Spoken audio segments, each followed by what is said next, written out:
Seigneur, nous te bénissons encore pour ces moments. Que cette parole, Père éternel Dieu, qui sortira de notre bouche, vienne de toi-même.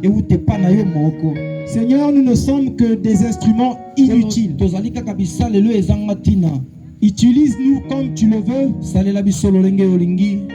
Et que ta grâce nous accompagne. Amen. Amen. Acclamons le Seigneur Jésus. Amen. Amen. Nous allons partager la parole de Dieu. Et nous allons voir deux personnages de la Bible. Nous allons voir la vie de Moïse et la vie de Jésus. Amen. Nous allons essayer de faire une comparaison. Et puis nous allons chuter là où Dieu veut nous emmener. Amen. Amen. Moïse est né à une époque où il y avait l'esclavage des Israélites en Égypte.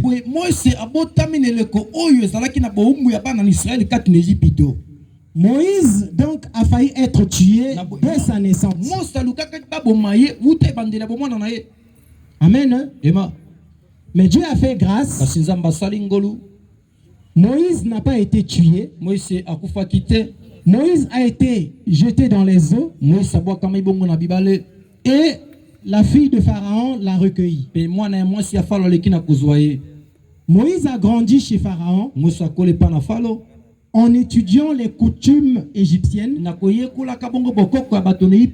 en devenant un pur égyptien. Mais à un moment donné de sa vie, il est arrivé que Moïse, ayant appris qu'il était juif, et prenant conscience de la mission qu'il avait, a voulu par lui-même faire ce que Dieu voulait faire. Ce qui est arrivé, c'est que par la suite, Moïse s'est enfui d'Égypte. Moïse est allé dans un autre pays loin d'Égypte. Nous pouvons lire cela dans les livres de Genèse et d'Exode. Mais ce qui nous retient ici, c'est le moment où Dieu appelle Moïse. Dieu appelle Moïse un jour, pendant qu'il était en train de paître les brebis. Il observe donc un buisson qui ne se consumait pas. Et par la curiosité, Moïse a voulu voir ce qui se passait. Et là, c'est la rencontre de Moïse avec le Dieu vivant. Amen. Amen. Et pendant cette rencontre, Dieu va parler à Moïse. Dieu va dire à Moïse que je t'ai choisi parce que tu es celui qui va aller libérer mon peuple. J'ai entendu les cris de mon peuple. C'est monté jusqu'à moi. Maintenant, c'est le temps pour moi d'agir. Amen. Amen. Amen. Et ce que Dieu fait, c'est qu'il donne à Moïse le pouvoir, la capacité d'aller combattre Pharaon. Dieu dit à Moïse, je te fais Dieu. Amen. Maintenant, nous allons faire un saut vers Jésus. Jésus est né à une période. Ce qu'il faut savoir, c'est que quand on parle de Moïse, on parle de l'Ancien Testament. Et Jésus, on parle de lui dans le Nouveau Testament. Bien qu'il ait été annoncé dans l'Ancien Testament, mais sa vie est décrite dans le Nouveau Testament. Donc, quand Jésus est né, il y a des circonstances qui font que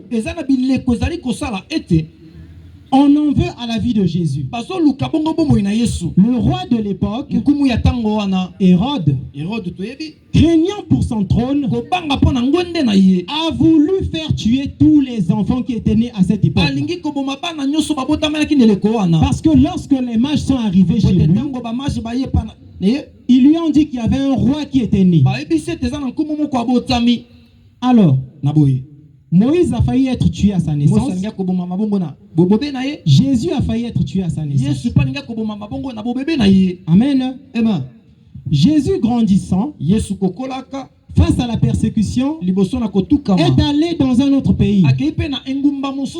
Et jusqu'à ce que le roi de l'époque meure. Ils reviennent.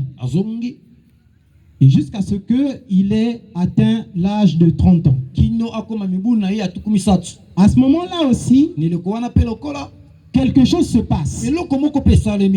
Il y a un monsieur qui crie dans le désert, qui annonce la venue du Christ, qui dit qu'il faut se repentir, et qui un jour rencontre Jésus, parce qu'il était en train de baptiser dans le Jourdain. Jésus est arrivé, et lorsque Jésus arrive, il entre dans les eaux du baptême. Et lorsqu'il en ressort, la Bible dit que le ciel s'est ouvert. Et il y eut une voix qui se fit entendre. Que celui-ci est mon fils bien-aimé, en qui j'ai mis toute ma confiance. Amen. Et ce qui se passe encore, c'est qu'il y a une colombe, manifestation du Saint-Esprit, qui descend sur lui sous forme physique. Alors, Jésus, poussé par le Saint-Esprit, va aller dans le désert, où il va passer 40 jours. La Bible dit que pendant ces 40 jours, Jésus a jeûné. Et lorsqu'il est ressorti de cette période, il est revenu dans sa ville, là où il a grandi, là où habite son père, là où habite sa mère, là où habitent ses frères. La Bible dit qu'il est allé à la synagogue. Et puis ce jour-là, on lui a demandé de lire la parole de Dieu. Amen. Lorsqu'il déroule le parchemin, alors Jésus est en train de lire un passage certainement qu'on lisait depuis longtemps. Un passage que tout le monde connaissait. Nous pouvons lire ce passage dans le livre de Luc, verset 4. Je vais lire au nom du Seigneur Jésus. Luc, verset 4.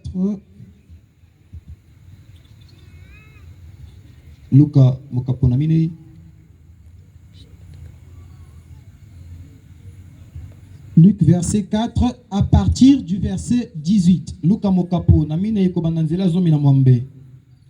L'Esprit du Seigneur est sur moi, parce qu'il m'a oint pour annoncer une bonne nouvelle aux pauvres. Il m'a envoyé pour guérir ceux qui ont le cœur brisé, pour proclamer aux captifs la délivrance, et aux aveugles le recouvrement de la vue, pour envoyer libres les opprimés, pour publier une année de grâce du Seigneur. Amen. Donc nous voyons que Jésus, en lisant cette parole, il dit encore qu'aujourd'hui cette prophétie s'est accomplie. Parce qu'il est cette personne qu'on attendait. Parce que c'est de lui dont on parlait. Amen. Donc nous voyons que Jésus aussi, Dieu l'a envoyé pour libérer son peuple, pour apporter le recouvrement de la vue aux aveugles, pour envoyer libre les opprimés. Donc quand nous voyons sa vie avec celle de Moïse, on peut approximativement comprendre qu'ils avaient pratiquement les mêmes missions. Amen. Alors, Moïse, il a dit quelque chose. Il a dit quelque chose à son peuple. Ayant sorti son peuple, pendant qu'ils étaient en train d'errer dans le désert, et pendant qu'ils étaient proches d'entrer dans la terre promise, Moïse va dire à son peuple qu'après moi viendra un autre. Il sera plus grand. Et vous l'écouterez. On peut lire cela dans le livre de Deutéronome. Vous lirez à la maison, Deutéronome 18, Amen. 15 à 18. Donc Moïse est en train d'annoncer le Seigneur Jésus-Christ. Quelqu'un qu'il n'a pas vu, mais par révélation, il parle de lui. Il dit qu'il sera comme moi. Vous l'écouterez, vous le suivrez, et par lui, vous serez bénis. Celui qui ne l'écoutera pas ne sera pas béni, n'héritera pas du royaume des cieux. Amen. Mais Jésus, lui, lorsqu'il arrive son temps pour partir, il dit une chose. Moïse a annoncé Jésus, mais Jésus, avec ses apôtres, va dire quelque chose.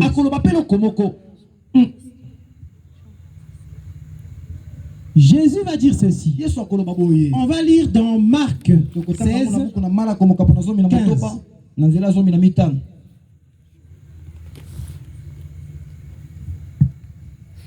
Je lis au nom du Seigneur Jésus. Non, grâce à Dieu. Puis il leur dit, allez par tout le monde et prêchez la bonne nouvelle à toute la création.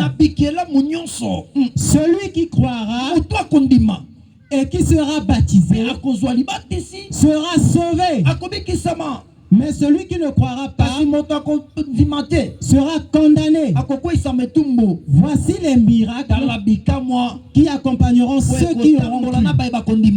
En mon nom, ils chasseront les démons. Ils parleront de nouvelles langues.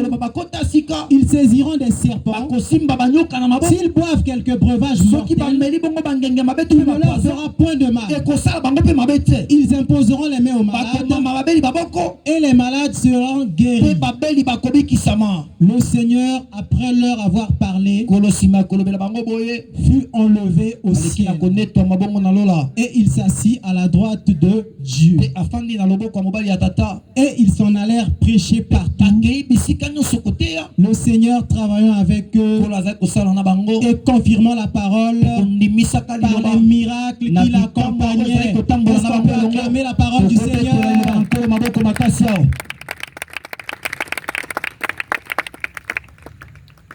Moïse a parlé de Jésus.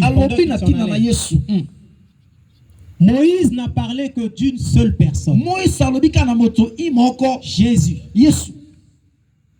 Il a parlé de Jésus. Cet homme que nous connaissons comme le Seigneur, comme le Sauveur, qui est venu pour nous apporter la vie en abondance. La Bible dit dans Jean 3,16 que Dieu a tant aimé le monde qu'il a envoyé son Fils unique afin que quiconque croit en lui ne périsse point, mais qu'il ait la vie éternelle. Amen. Moïse a introduit Jésus. Il a introduit Jésus dans ce monde. Il a introduit le Fils de Dieu, celui dont le règne n'a pas de fin. Mais Jésus, à son tour, nous a introduit toi et moi. Jésus nous a introduit toi et moi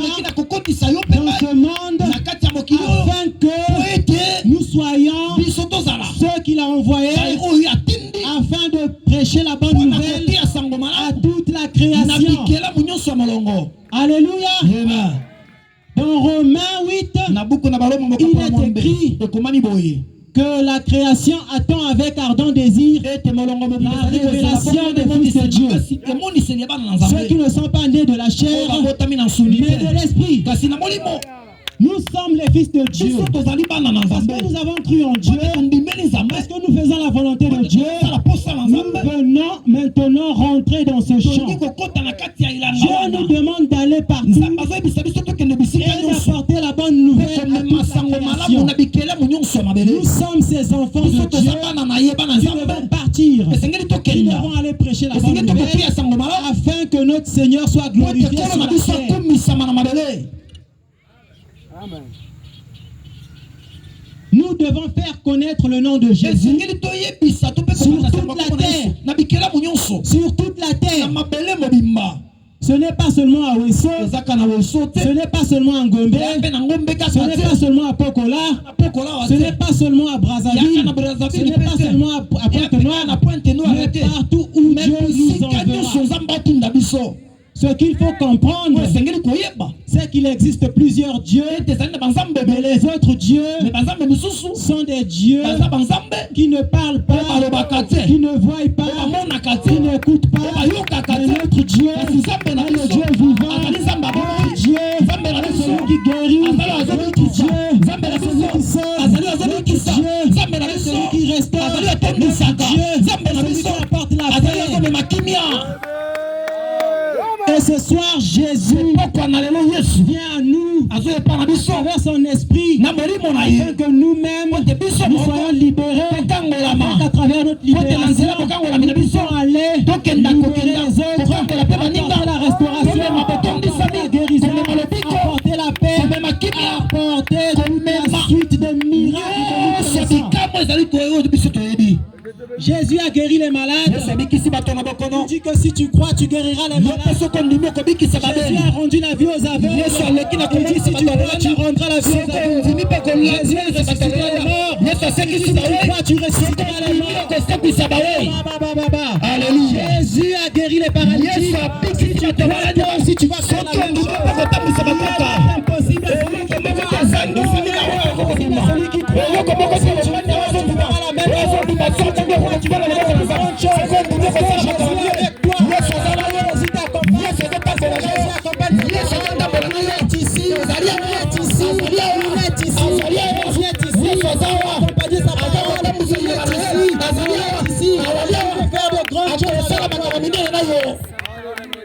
Jésus n'a pas changé. Il est le même. Hier, aujourd'hui, éternellement. Il n'a pas changé. Il est le même. Il est avec toi. Sa parole est avec nous. Jusqu'à la fin du monde. Il est avec nous. Jusqu'à la fin du monde. Il nous accompagne. Que sa volonté soit faite. Amen. Amen. Tu fais partie de la volonté de Dieu. Tu n'es pas ici par hasard. Tu es ici pour répondre aux rendez-vous. Tu sois ici. Toi aussi, tu vas aller. Toi aussi, à ta maison.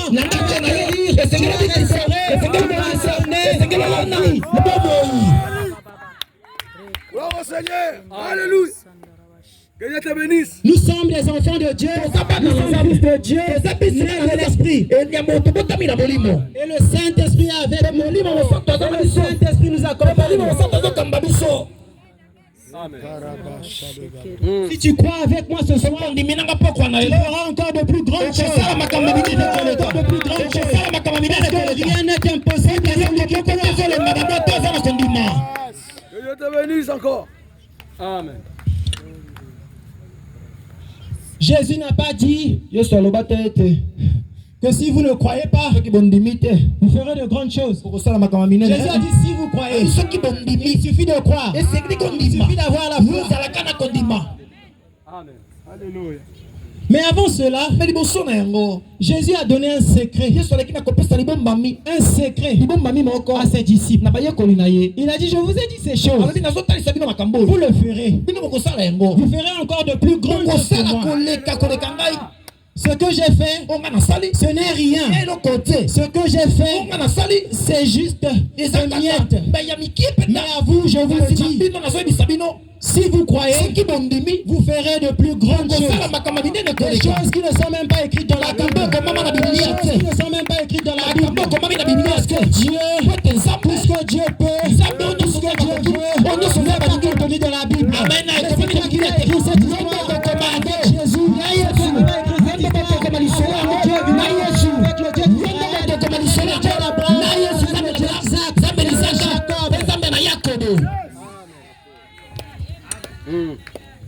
Jésus a donné un secret à ses disciples. Il leur a dit, vous irez. Mais avant d'aller, vous devez attendre quelqu'un. Vous devez attendre notre ami fidèle. Vous devez attendre notre consolateur. Parce qu'il viendra. À ce moment-là, vous serez équipés. Vous serez investis.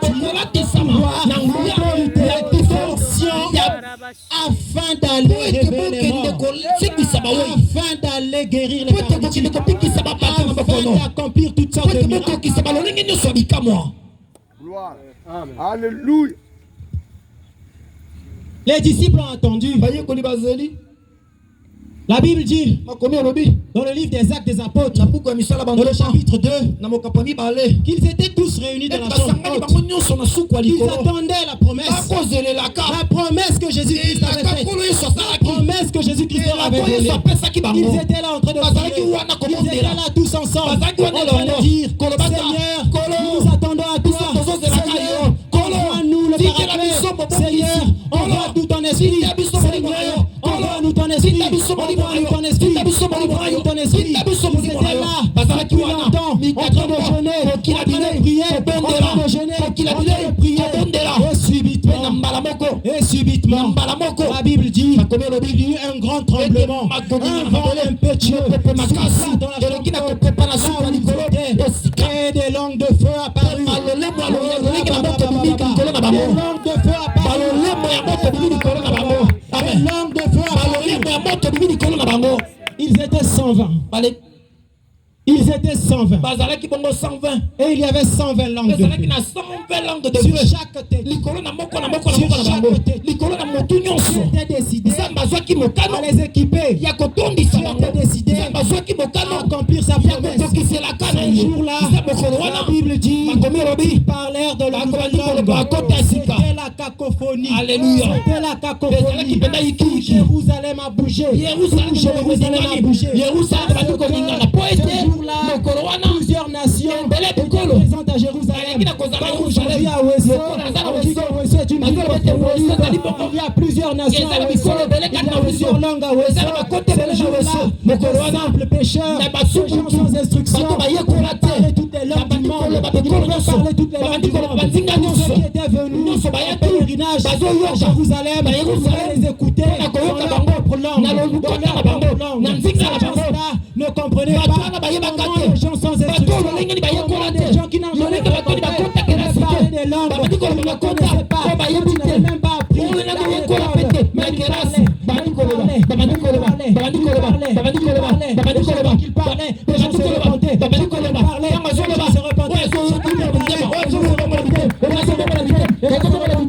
Bible dit, lorsque Pierre prit la parole, il y eut près de 3000 conversions. Qui peut faire cela si ce n'est le Dieu puissant? Qui peut faire cela si ce n'est le Saint-Esprit? Qui peut faire cela si ce n'est le Dieu tout-puissant? Oui, c'était le secret. Le secret qu'ils attendaient. Le Saint-Esprit. Le Saint-Esprit. Le Saint-Esprit sur les apôtres. Le Saint-Esprit survenant sur eux. Le Saint-Esprit était là. Le Saint-Esprit était là. Prêt à agir. Il attendait juste que tous ceux qu'il avait reçus ouvrent leur bouche. Ouvre leur bouche. Le Saint-Esprit leur dit, parlez. Et moi j'agirai. Parlez. Et moi j'agirai. Parlez. Et moi j'agirai. Parlez. Et moi j'agirai. Je n'attends que vous. Je n'attends que vous. Je n'attends que vous.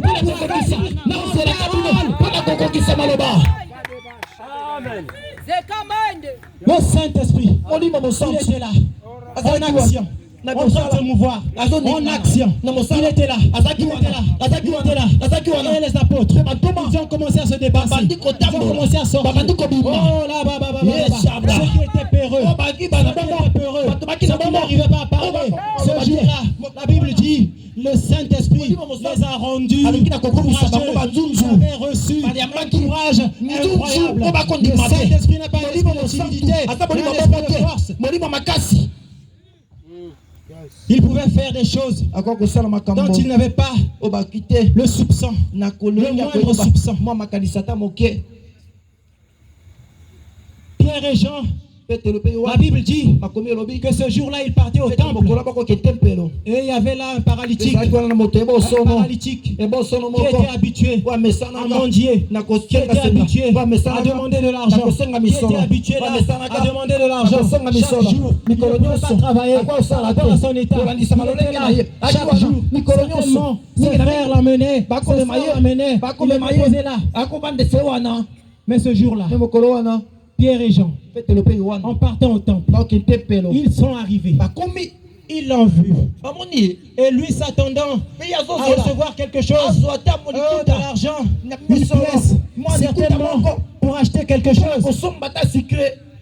Mais Pierre lui dit, nous n'avons ni or, ni argent. Mais ce que nous avons, nous te le donnons. Au nom de Jésus, lève-toi. Et il s'est levé. Il dit qu'il s'est levé. Il a commencé à crier de joie. Il a commencé à sauter de joie. Parce qu'il n'attendait pas à être guéri. Il n'attendait pas à être guéri. Il s'attendait à recevoir une pièce pour manger et pour le revenir. Mais ce jour-là, Jésus est passé par là. Jésus est passé par là. Jésus est passé par là. Jésus l'a guéri. Jésus l'a sauvé. Il a retrouvé ses frères. Il a retrouvé ses soeurs à la maison. Il leur a dit, me voici. Me voici. Jésus m'a guéri. Jésus m'a sauvé. Désormais, je le suis. Il suivait Pierre. Il suivait Jean. Chaque jour au temple. Ce soir, tu es ici. Ce n'est pas pour rien. Alléluia. Tu n'es pas pour rien. Tu es ambassadeur de ta famille. Tu es ambassadeur de ton village. Ce soir, tu reçois l'onction de Dieu. Tu reçois l'onction de Dieu. Dans ta maison, dans ta famille. Ce soir, dans ton village. Amen. Glory God. Tu n'es pas venu pour rien. Tu n'es pas venu pour rien. Tu as répondu au rendez-vous de Dieu. Tu es content parce que tu es ici. Tu es content parce que tu es là. Et son esprit est avec toi. Ce soir, c'est une soirée surnaturelle. C'est une soirée surnaturelle. Dieu veut se servir de nous. Dieu veut se servir de nous. Dans nos familles, dans nos maisons, dans nos quartiers, dans nos villages. Parce que Dieu veut que toute la création entende la parole de Dieu. Parce que Dieu veut que toute la création se donne à Christ. Ce soir, Dieu t'appelle.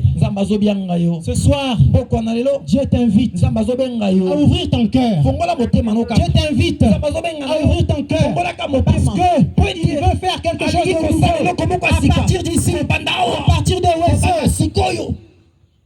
Amen. Tu n'es pas n'importe qui. Tu n'es pas n'importe qui. Tu es fils de Dieu. Tu es fils de Dieu. Tu es né de l'Esprit. Et l'Esprit se réjouit parce que tu es là. Et l'Esprit se réjouit parce que tu es là. Et l'Esprit se réjouit parce que tu es là. Parce que ce soir, il va t'équiper. Parce que ce soir, tu entres dans une nouvelle dimension. Amen. Amen.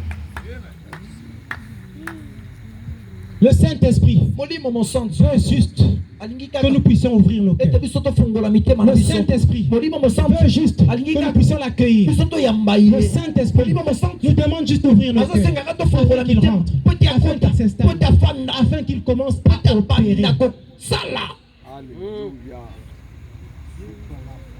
Vous savez, Dieu agit toujours à travers son esprit. Dieu agit toujours à travers son esprit. Il y a un secret entre la parole de Dieu et le Saint-Esprit. On va repartir dans le livre de Genèse. La Bible dit, dans le livre de Genèse, que l'Esprit de Dieu se mouvait au-dessus des eaux. Au départ, personne ne sait combien de temps l'Esprit de Dieu se mouvait au-dessus des eaux. Mais aussi longtemps que Dieu n'avait pas parlé, rien ne s'est fait. La terre était toujours informe et vide. La terre était remplie d'eau. Alléluia. Mais lorsque Dieu a parlé,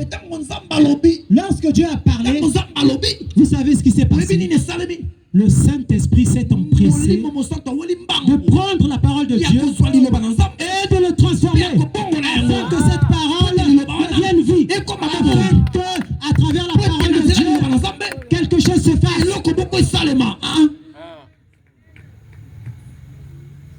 C'est ainsi que Dieu opère. C'est ainsi que Dieu opère. Si tu crois, tu le verras. Si tu crois, tu le verras. Si tu crois, tu le verras. Le Saint-Esprit n'attend que nous. N'attend que nous. N'attend que nous puissions ouvrir nos bouches. Jésus a donné un jour une leçon aux disciples. La Bible dit qu'il eut faim pendant qu'il se promenait. Et il arriva à un endroit où il y avait un figuier.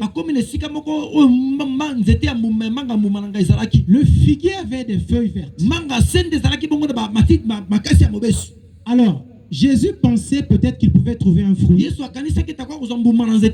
cueillir et manger. Malheureusement, il n'y avait rien sur le figuier. Alors Jésus maudit le figuier. Et ils s'en allèrent. Il était avec ses apôtres.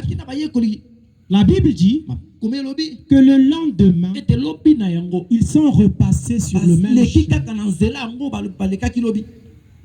Mais lorsqu'ils arrivèrent à l'endroit, alors ces disciples, ils étaient stupéfaits de voir que le figuier avait séché. Ils disent, mais maître, n'est-ce pas le figuier que tu avais maudit? Mais il a séché. Et Jésus leur dit, si vous avez une foi, même petite, comme un grain de sable, vous pouvez dire à cette montagne, ôte-toi de là et va te jeter dans la mer. Jésus voulait leur montrer qu'ils ont la puissance. Le Saint-Esprit accompagne la puissance. Il suffit de croire.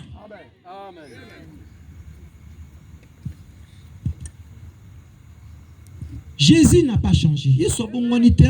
Jésus est le même. Il n'a pas changé. Nous les hommes, nous changeons. Nous changeons. Nous grandissons, nous vieillissons. Mais Jésus n'a pas d'ombre de variation. Il est le même. Depuis le commencement jusqu'à aujourd'hui, il n'a pas changé. C'est le même Dieu qui opère. C'est le même Dieu qui agit. C'est le même qui était avec les apôtres. C'est le même qui a dit aux apôtres que je vous enverrai le Saint-Esprit. C'est le même qui a dit aux apôtres que si vous avez la foi, même petite comme un grain de sable, vous pouvez faire la même chose.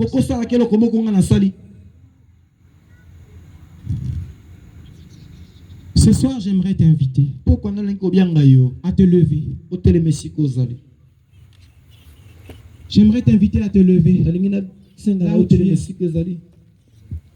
Car le Saint-Esprit veut faire quelque chose. Jésus veut faire quelque chose. Avant de venir ici, le Saint-Esprit m'a dit que le feu de l'évangélisation commencera ici. Mais pour que ce feu commence, il faut que tu sois prêt. Pour que ce feu commence, il faut que tu sois équipé. Il faut que tu sois équipé. Parce que c'est toi qui va porter ce feu. Parce que c'est toi qui va porter ce feu. Parce que c'est toi qui va porter ce feu. Parce que c'est toi qui va porter ce feu. Dieu va t'utiliser. Qui est la puissance? Toi qui es ici en Seigneur, Dieu va t'utiliser comme jamais. Dieu va faire de toi une flamme de feu. Dieu va faire de toi une flamme de feu. Tu vas arracher, tu vas arracher, tu vas abattre. Alléluia. Ce soir, nous allons prier. Seigneur,